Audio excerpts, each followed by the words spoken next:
Hello, dumplings. Welcome to Let's Get Ugly, the podcast where we dive deep into the latest beauty, wellness, and lifestyle secrets that aren't always pretty, but always real. We're your co-hosts, Trishna and Disha. The sister duo keeping it 100% authentic, really silly, and sassy all at the same time. We're really silly, but come join us, grab your favorite drink, and let's get ugly.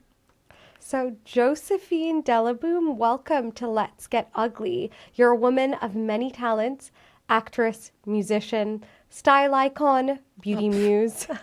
Well, thanks. We're so excited to have you here today. Thank you for having me. It's a really fun podcast. I'm excited to be here. We were just going to say, you are so authentic. Am I? Yeah. Just the French accent that gives you this. It's kind of like, sounds like I'm really straightforward. No, but it's really great. We were thinking about it and we were like, it's a very unique blend to have your level of artistic creativity, but also the authenticity. Maybe it's being French. Maybe. Thank you. But we wanted to actually know, emotionally, creatively, and physically, what does this chapter feel like for you? This chapter of my life. Yeah.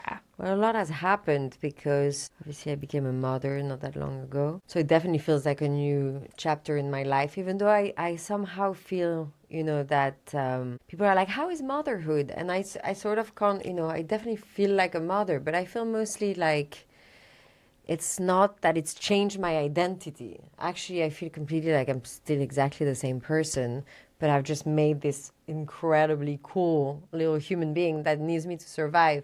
But it's not so much that I suddenly feel like, oh, I'm, this new version of myself. It's more that I have this incredible addition to my life, But it does feel like a new chapter because obviously it's so filled with this new crazy soundtrack of laughing, giggling, crying in the background, and my day, I'm so much more tired, but at the same time it also gives you lots of energy. But I do feel like it's also somehow, even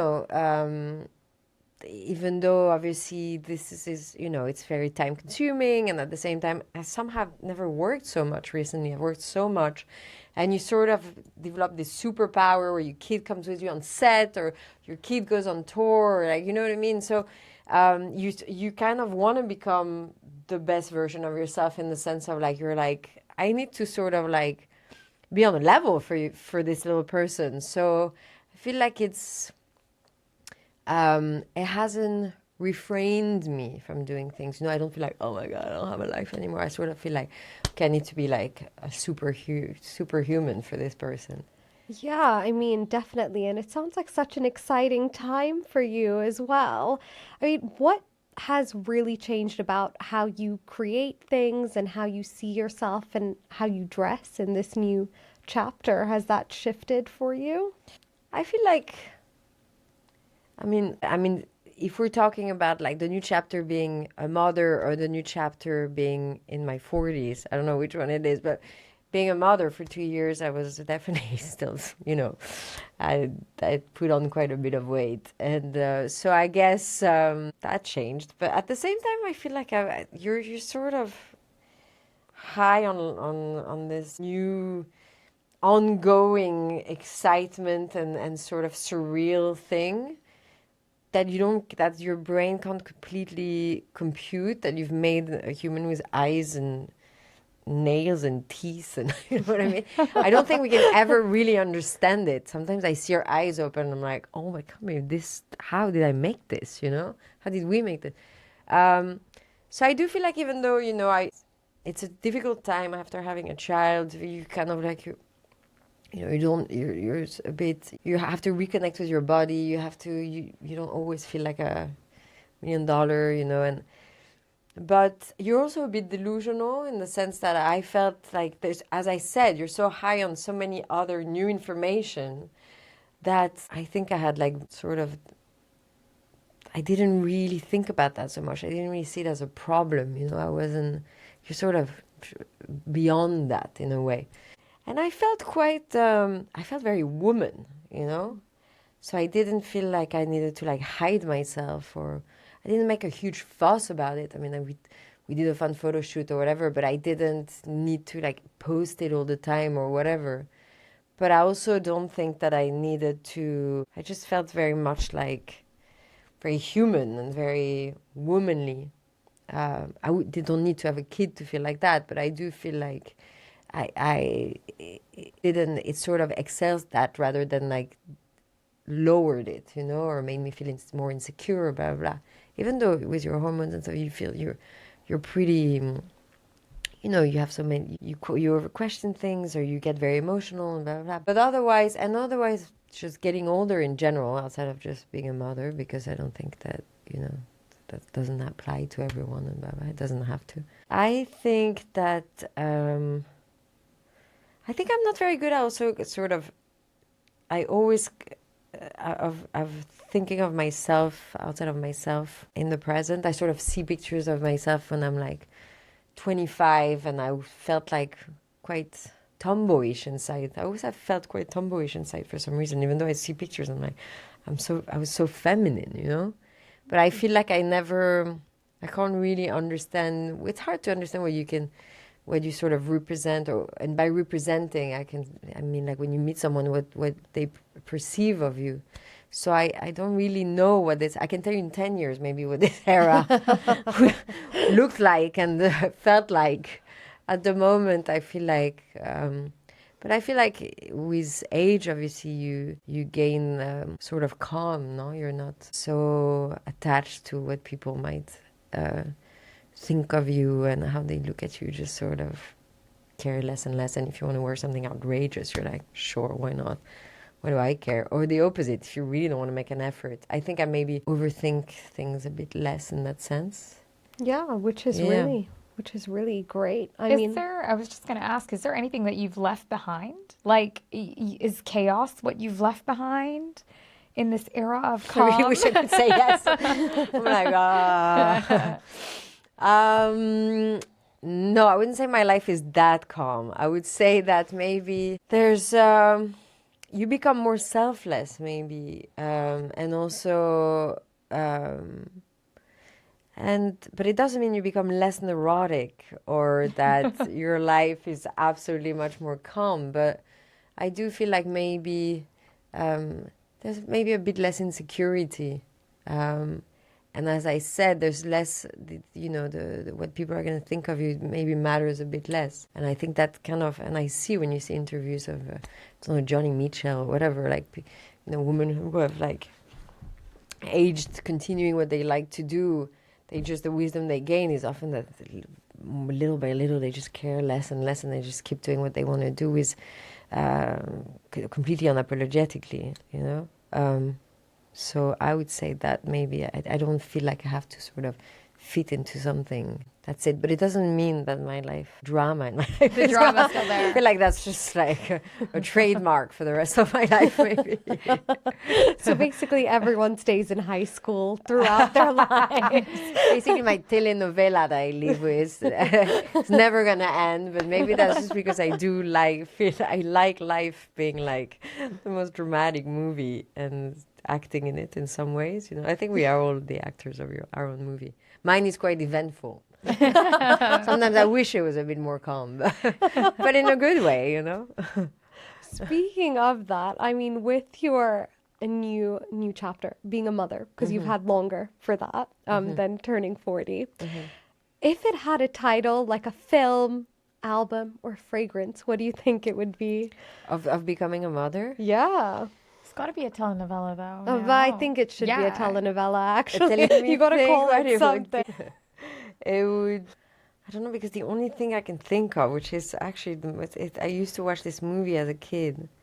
It's completely not what this is like, but for some reason, but I just recommend this movie. There's a movie called L'Innocent, which I think is The Innocent, which was a beautiful Italian movie, which was a movie actually about two Italian children who grew up with their father, and their mother has just passed away, and you sort of hear the voice of the mother that they have on a recording. It's extremely depressing what I'm telling you. Oh, yeah. On the recording, But I think that as a child, I used to watch this movie and cry all the time, and then I would like show it to my friend and watch them cry, which is completely psycho, and like wait for them to be like, "It's so sad, isn't it?" You know. And then, but I sort of understood the importance of a mother. I think in this movie without really understanding. I think that however much.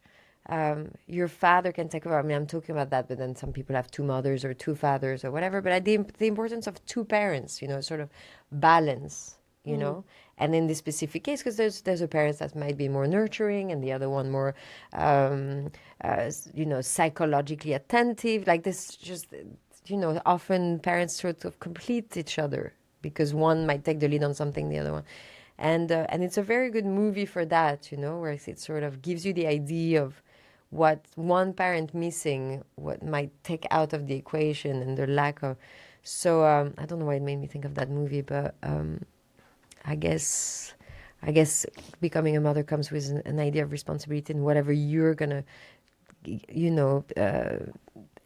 give to this child. It's sort of like might completely shape their life. So there's an importance, any word you use, any action. If you laugh with them, they'll start laughing. So, and I don't know why I thought of this movie, but I think this movie explains that space where she's missing and the softness there's in the voice that they keep hearing. It brings back that warmth.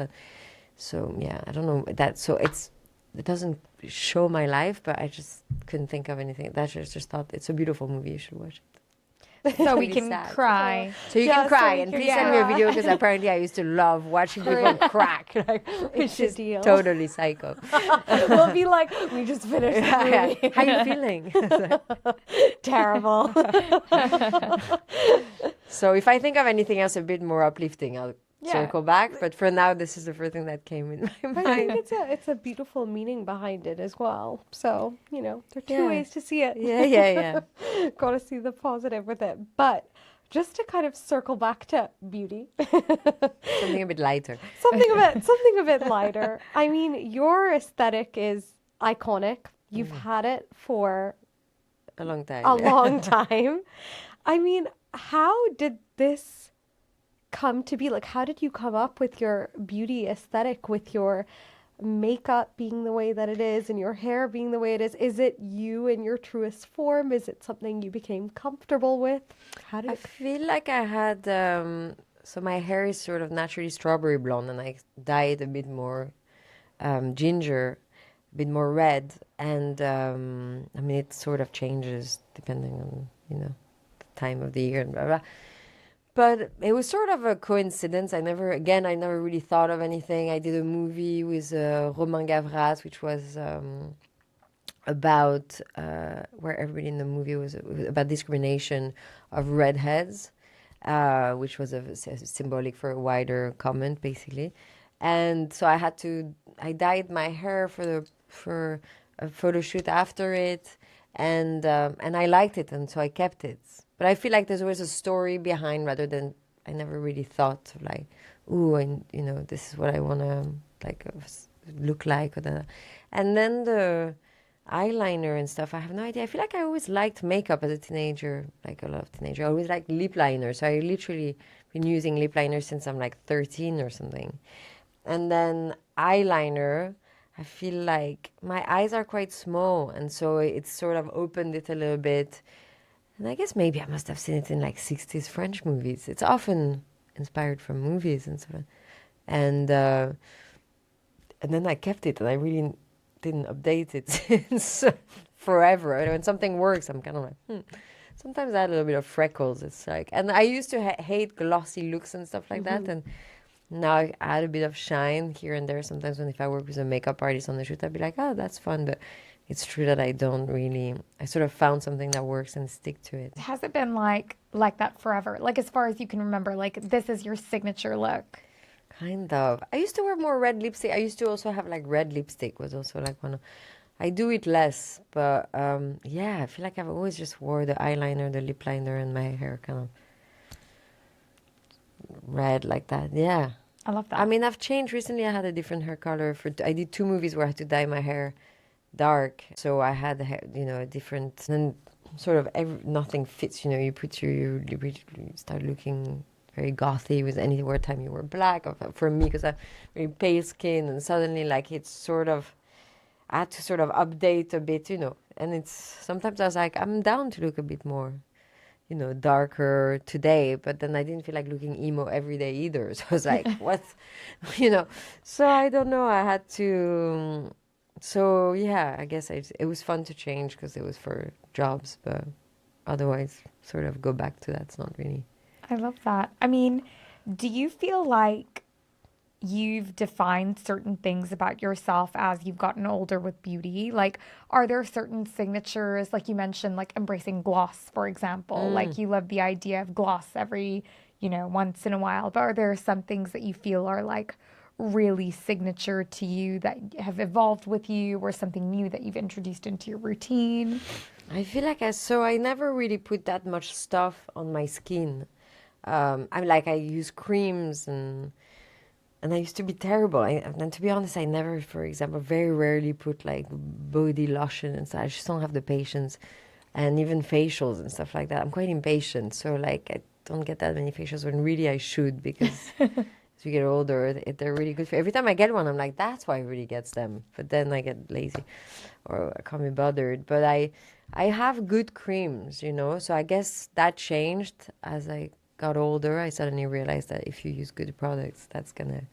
So I've been using a lot of Augustinus Bader, the rich cream, and Emma Leusman, and there's a few brands that I really like. But then not putting that much on your face is sort of better also, because if you put loads of powder, it sort of enhance any sort of, it makes your skin much more dry, enhance any wrinkles, which is fine, but natural skin is quite I kind of like it. And I guess I've started using a bit of shine here and there, because I think, I found it fun recently to kind of do something new, but otherwise I kind of stick to the same thing always. Your skin looks amazing. Like, I was going to say, I was like, there's nothing on it. Just what? come back from Mexico, there is nothing on it. I would do a little bit of shine here and there, and that's it. Yeah. Oh my gosh. Wow. Thank you. Stunning. Absolutely. Mexico. I was in Mexico for a month. So that's the secret. Mexico. Go in the sun. Yeah. Really good idea. Yeah. Go in the sun for as long as possible, and that's going to be fantastic. No SPF either. No cream. Yeah. I definitely have to put cream, that's for sure. So funny. I mean, I feel like French girl beauty, and the more that I see it on social media, the more I started to notice like a lot of people are embodying your look, actually. Is like, it? Yeah. I mean, I know we said earlier that you don't spend much time on TikTok. I should probably. I'd be flattered. I'd probably find out stuff and be like, oh. Yeah, but like I started to notice, because I was like, obviously researching, looking into your makeup, looking at like your look, and I was like, this is what we're seeing right now. And Yeah. it's incredible to see it. I guess I like a 90s lip. I like going over with the lip liner and stuff, and at the moment 90s makeup even is really kind of back. So I do like, and I like the eyebrows being a bit shaped, a bit kind of, I don't know how you say it, quite thin and quite, I don't plug my eyebrows, but I don't do big eyebrows basically. Yeah. So like quite angular, natural and angled. Yeah, angled is the word I was looking for. Thank you. It's a vibe. No worries. But getting back to social media. Yes, I know. I know you were shocked. We were shocked. But go on, tell us. Why? Oh, what made you? Did you ever try to go on TikTok, or was it just you? I have an account, but I don't know. I got an account out of curiosity, just because I guess I wanted to understand, and I wanted to spy a little bit too. Kind of look at what was going on, but I very quickly got a bit overwhelmed, and I didn't really get it at first. I was just like, I don't really understand the lingo on it, there was so much silliness and so much sort of like dance routine, blah, blah, I just couldn't be bothered. And also my algorithm was really getting me wrong in the beginning, but TikTok's algorithm is genius. So eventually when they figure you out, they get you hooked like there's no tomorrow. So I hear, and they've never never gone to that stage because I've gone so little on it. So I only had like sort of weird only French, very random content. And so, you know, I like the Charlie XX little dance routine. I did that, like my friend's teenage kid like showed it to me. I was like, this is so fun. Like, sure, there's a couple things and trends in that, and I hear of certain things, even like a makeup artist telling me that there's this trend about the freckles, the way you do it with, which I thought was pretty cool actually, where you put like a few dots with your eyeliner and kind of do it at the same time, to save time. So I'm sure there's some good things with beauty, especially, but I also think like I just don't have time. This is too much. There's Instagram. I don't know where to squeeze it. But I also think it's a generation thing. I see if you're 20 years old, you're not really on Instagram that much. You're much more on TikTok, If you're in your mid-20s, late 20s, you're sort of on both. And then if you're in your sort of mid-30s, 40s, you're a bit more on Instagram than on TikTok, I think. Yeah, I would say that. There's also that a bit. Yeah, there is that. I'm not on Snapchat, you know what I mean? Where like in your early 20s, you're on Snapchat. Absolutely. So I think I think there's a bit of that too. I just couldn't believe it. I know, but like cut to in 2 years, suddenly I'm like all over TikTok, and I was like, imagine, I hope not. But I'm scared because I'm like, what if suddenly I get hooked up to like kind of promote something, and I'm like, ah. But I'm trying to step away from social media at the moment rather than like dive into it further. So I just got to stay strong. It's really healthy though. Like it is a healthy approach from someone that spends personally way too much time on social media. Like I have stopped really watching that much TV, and I watch a lot of TV. Yeah. But that TV time is being swapped out for TikTok time in my world, which is scary, and I end up in like a wormhole sometimes, and I'm only seeing like mono content. Yeah. And so I'll see like one thing again and again, and it won't be very good, But I guess because of your job, it sort of makes sense as well, Yeah. Like, especially for this podcast. I mean, I know you do a bunch of stuff, but for this podcast, it's sort of like a lot of you have to know what's happening culturally, and TikTok is very much releases. But I also think I'm okay not knowing what's going on TikTok, I feel like I'm preserved from something that is not really going to change my life, and I still hear bits of it. It's like I wasn't. Still like people. I still knew the Charlie XX routine like perfectly, You knew it. You had it nailed. I had it nailed. I actually really knew it quite We well. gotta air it while we're talking about this. But we'll have it in the background. Just being I'll help doing you the find dance. it. Yeah. I've got 2 videos of it. Oh, great. Voluntarily handing it over. But I've to posted us. like 2 or 3 times on TikTok, but it was just like, silly and not really. Yeah. I'm not really in it. But I think that's what I like about it. Like, it can be quite silly. It can be serious, but it can also be quite silly, which is But it's great. time-consuming. Very. Very. Yeah, and I feel like I've become so, everybody's becoming so ADHD, my focus so hard, and I'm really trying.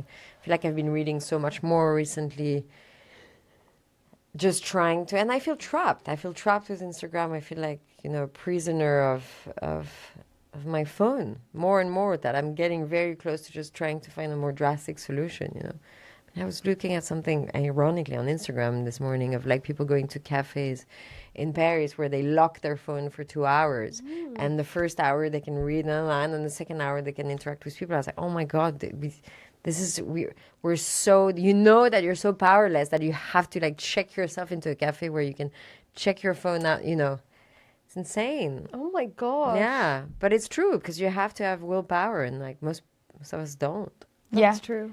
I don't. Yeah. You'd have to like voluntarily do it as well, obviously. Yeah. And I went on a holiday where I was doing promo for a film too, and there was no Wi-Fi, no internet. There was nowhere. And I was like, what do you mean, no internet? I go, how am I going to do this crazy?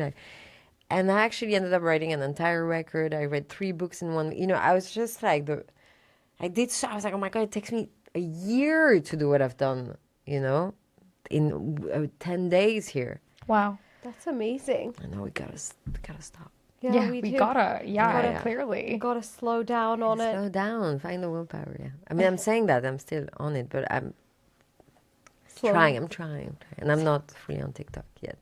I did the let's see what happens. Yeah. Don't speak too soon. Don't speak too soon. Yeah, I'm scared. She's That's going to why go I'm home not- tonight. She's going to be like, Yeah, TikTok. exactly. What's going on? What's going on? But I mean, I don't trust myself enough to just go on about this much longer.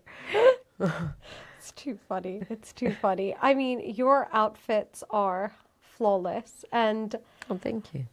you always look amazing. I feel like you were saying earlier about like having emotions connected to certain pieces, and I feel like it almost looks like it's little stories that you're creating. So right now, what is an item that you have that has a real emotional power within it for you? I feel like at the moment it's a lot of my jewelry, obviously, because jewelry has so much meaning behind it. But otherwise, well, it depends. There's a few things. There's I wear a lot of Charlotte Knowles pants. There's no real story attached to it, but I think like I really like what she does. And then, for example, this top is from a little shop next to my house. So when I wear it, I sort of, when I'm not in London, I kind of think of that little shop that's run by these really cute girls, and I've kept a lot of clothes from Alexa Chong, who's a dear friend of mine, who had this amazing brand, and luckily I have a lot of her stuff. So every time I wear it, I kind of think about her, and so I guess I'm talking about people and places now. And I guess with Charlotte Knowles, I don't know her, but I feel like each piece, again, it's very much like a whole world that she's created. But I also very much feel like it's something she's really kind of drawn and made, and not every designer does that, but there's something very much like very intimate with her clothes that are very much her, Again, sort of transcends any idea of like only trend, or it's she, even though it's very much of today, her thing, but it's quite volcanic, like all her stuff. So much prints that she, the way she researches things, I imagine, is probably through, I'm not sure, like movies and scrapbooks, and I guess every designer does that. But there's something. There's so many drawings and so much going on, so many prints on her fabrics that they're quite. They sort of make you travel a bit. Like, how do you start though? Like, where do you start? So clothes are emotional for you. You think of people, you think of places, but when you're dressing yourself and you're putting together a look, like, where do you start? Is it your shoes? Is it the lipstick? Is it? No, I always start, well, often it's the shoes, because I wear a lot of boots, and it sort of depends if I'm going to wear something flat or something high heel, because I'm so tiny, so a lot of my pants are, there's like pants for like short, and then there's pants that are very long for the very high heels that I wear, so I sort of have to decide which shoe I'm going with, if I'm going to want to walk or stay completely still for the entire day. So I start there, but then I'm a little bit, I guess, obsessive. So if I like something, and I'm kind of like that with everything, so I guess I'm a bit OCD or something. Sorry, I would probably call that really. But if I like something, I will wear it out till, I sort of will go between like these 5 outfits that I'm obsessed with, and I'm like, I can't see them for like a few years. But it's the same with food. I get obsessed with one place, and I have to eat it like every week, and I get obsessed with one song, and I have to listen to it all the time. I guess I do that. But then recently I had to do a big clear out, because my boyfriend was like having an absolute mental breakdown with my clothes like appearing like ghosts everywhere. And so I feel like I have a whole new wardrobe. And at the moment I'm really sentimental, because I'm like pulling out stuff from 20 years ago. I'm like, what is this? And I've kept like this t-shirt that I wore at this gig, or like something that my first boyfriend gave me. It's really... And I keep a lot of... if I like a part that I've played, I try and keep some of her clothes. Ah. Yeah. Oh, wow, you're allowed to do that as well. Sometimes, if you get along with the costume designer, if it's not the most expensive, if it's not like the rented stuff. But on the last part I played, I actually was not able to keep anything, because a lot. It was in the 19th century, so it was a lot of that. But I wanted everything. I was like, it's amazing. I would wear all the corsets, Oh. but I couldn't. They didn't give it to him. Maybe it's a gifting op. I feel like a lot was rented or made, custom made, so they give it to museums and stuff like that. Wow. I would have had to steal it. Yeah, Not very nice. But what's one piece in your wardrobe? I know you're very sentimental, but that you'd never lend, sell, or lose. What's that one thing that you're like, I can never get rid of this?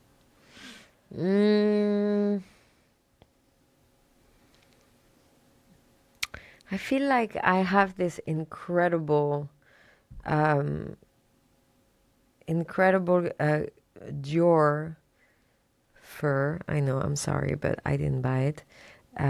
Fur coat from my grandmother that's starting to fall apart because she used to keep them in sort of a colder area of her place, and then I'm not as organized. But I feel like when I wear it, I wear a whole era. You know, people don't dress like that anymore. You know, it's like this incredible fur coat.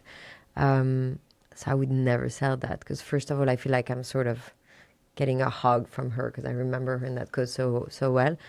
But also, it's it's an extremely glamorous coat, which is way too glamorous for my lifestyle. But I sometimes I wore it to go to Winter Wonderland, which was so not glamorous, but it was like, I was like, perfect. That's so nice, though, the story behind it. No. I'm feeling like she's with you. It's I definitely know. special. Yeah.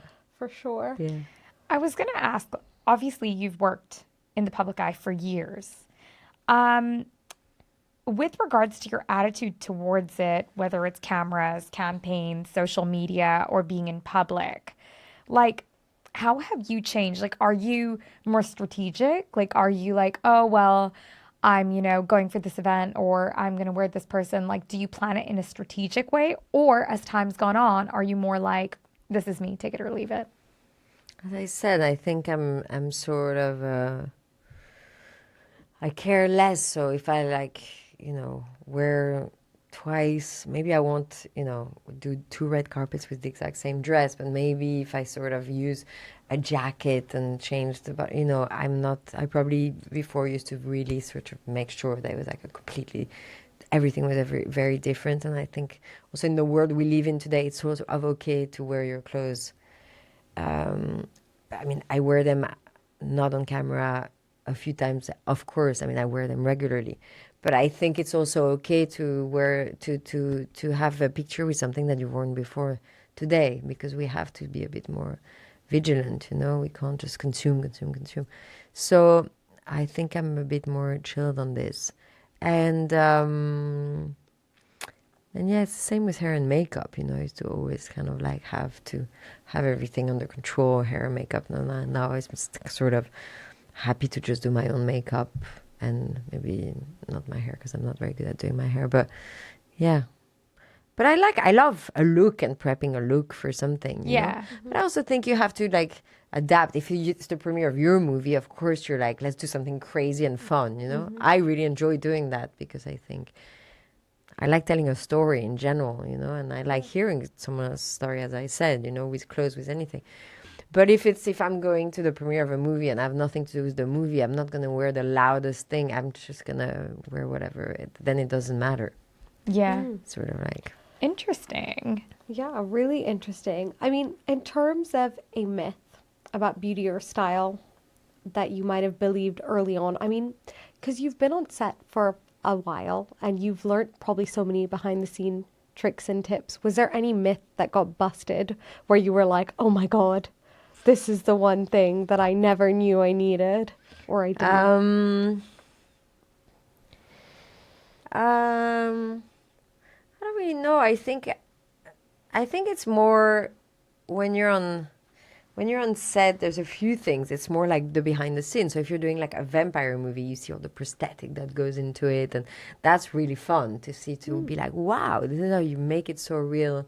So it's more that. I think it really depends on the director, because I've done period movies where the director doesn't really care about being so attached to what was the makeup at the time, and she's like, I just want you to look beautiful. So whatever makes you happy, you know, you're obviously not going to do like, you know, like a crazy eye, smoky eye if you're in the 19th century. But, you know, if you want to put a bit of like, a little lip or whatever.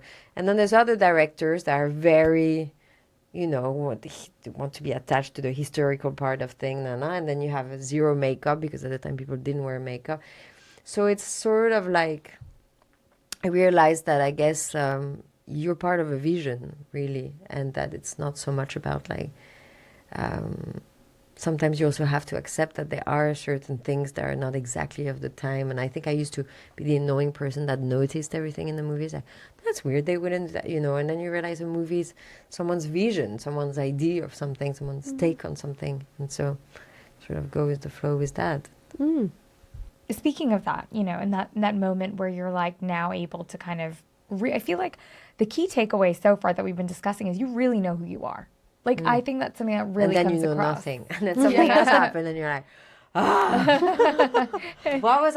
what would Josephine do? Because I don't even know who that person is. I think I always think of someone else. I'm always like, what would Lauren Bacall do in this That's moment? so funny. So you like disassociate for a second. Yeah. I love that. I have to. So in that case, what does beauty mean to you now? I don't know. Once again, I feel like, you know, I've always been fascinated with growing up with sort of characters, you know, rather than really the idea of beauty, and the beauty is, you know, what you look like, or the beauty is inside, or blah, blah, blah. I think I'm a romantic and I fantasize things, you know, so I get more, even though I'm very excited by reality. So I like movies that are very much based on reality. I don't really watch Lord of the Rings, and I don't need to have a sort of escape fantasy to deal with reality. I like Desplechin's movies that are like very much about like, you know, a family, like in France or whatever. Like I think, or Lars von Trier, you know, who like Breaking the Wave is one of my favorite movies. It's like a really harsh reality, but it's not trying. It's obviously a mad story, but it's not trying to sort of fantasize something that isn't, you know. So I would say that the beauty, for me, I get excited about, again, a story and a character. So I used to like be obsessed with Jenna Rowland, Woman Under the Influence, or like I used to love Almodovar characters, you know, because they were sort of like, it was everything. It was like their crazy makeup, the drama of their life, they're crying and all the tears, they're covered in tears, like, you know. So I think the beauty, I think, is in obviously the personality of someone and like the force of someone. But the force of someone is not just the beauty within. It's also like how they present themselves and how they decide to live their life. And I think I'm very seduced by human beings, you know, in general. And I think the most unapologetic about how vulnerable you're ready to be. I think that's the real beauty, you know. And so I always liked quite intense woman character that was in a sort of crisis, you know. Like Catherine Deneuve in Repulsion, or like, I don't know, I think there was a beauty in that sort of moment where you think you're in control and you lose complete control. So, yeah, I guess it sort of circles back to like the first movie I was talking about. It always Maybe I goes just back say, to that. yeah. We just wanted to ask you, are there any upcoming projects or collaborations that you're excited about? Yeah, so I just made a movie that was the favorite part I ever played, which is about Chopin, the composer. Mm-hmm. And I play Georges Sand, who was my favorite writer as a teenager. And she was one of the first female writers in France in the 19th century. She dressed like a man, pretended to be a man in order to get her books published. And then she became huge and sort of paved the way for a lot of women in France. And she was Chopin's lover for 6 years. So I was very excited about I am very excited about this movie. Mm-hmm. And she definitely had her share of drama in her life. And I really felt very close to her. I sort of didn't really want to let her depart, you know. And then I have just made another movie produced by Virginie Besson, directed by Leila. It's a lot of women, Wow. which is a thriller based on a true story, sort of very intense true story. Sounds right up your alley, Yeah, I to was be gonna honest. say. Yeah. Well, before you go, we have 3. And I have a record. I just finished my record. Oh my gosh, that's Yeah, it's really exciting. exciting. Finally, new album. It's because it's not fully finished still. It's getting mastered and stuff. So that's why Yeah. I'm like, don't want to, but I still want to mention it because I'm excited about it. Oh, we can't wait. Are you guys going to tour again Yeah, soon? yes. Yeah, Can't wait. definitely. Exciting. It's going to be a busy time. Yeah. Going to be a busy time. Mm. So before you go, we have 3 quick fire beauty questions we ask every guest. Yes. Are you ready? I'm ready. Cool. What's one beauty rule you love breaking? I guess drinking water as soon as you wake up. I just drink coffee with a very sugary oat milk, which is the worst thing you could possibly do when you wake up. You really should have like a hot water with a bit of lemon. So I guess I was very impressed when people do that. But I'm like, I just can't even function if I don't have a coffee. Can relate. Yeah. Can relate. If you could give your younger self one piece of beauty advice, what would it be? That whatever insecurity you're going through, it will 100% pass. And actually, most probably, you'll turn it into your biggest strengths later. That's really beautiful. What's a beauty moment, good or bad, that you'll never forget, but on yourself, that you would have thought, wow, or never again? I guess I was quite shocked when I was asked to do the Agent Provocateur campaign. And then I did it 10 years later again, which was really fun because I guess I never really, as I said, like, even when I see pictures of myself then, I was like, oh, it was very feminine and I guess curvy, and like they sort of support, they sort of do campaigns with with like very different kind of women, it's not like just one idea of woman. So I like that with Agent Provocateur. But I was sort of shocked because I was like, in my mind, I'm really short, so I would never like do any modeling. And also I liked that we did a campaign that was like really quirky, where I exercise, and it was sort of like goofy, which is, no one is ever like va-va-voom perfect. When you're trying, often you end up falling down the stairs and like, you know what I mean? So I think it showed that. So I think that was like a really fun thing to do. And I was really shocked that I didn't see myself as someone that could be like in something that represented sort of a sexy campaign, So I did it for fun, but I was sort of like, what? Wow. Yeah. But that's amazing. So we have a final segment before we let you go, where we will be reading your cards Great. I love that. for you. Chosen family. Oh, Little- connect with those you love. Yes, and it's a bigger message. So I guess as the times are getting busier, don't forget to reconnect with people close to you, I know, that's so nice. which is a little exciting message. But That's lovely. My poor friends. Yeah. They'll be like, hi. Yeah. Why are you calling me 3 times today? I've been told I have to. So But Josephine, thank you so much for sharing your authentic self with us it and was being so so lovely. real. Yeah, we really can't wait to see what you're doing next on screen, on stage, and maybe also possibly in that really good Dior coat. But thank you so much for getting ugly with us. We had a blast. I had such We a lovely loved time. It was really it. cozy. Thank you. Thank you.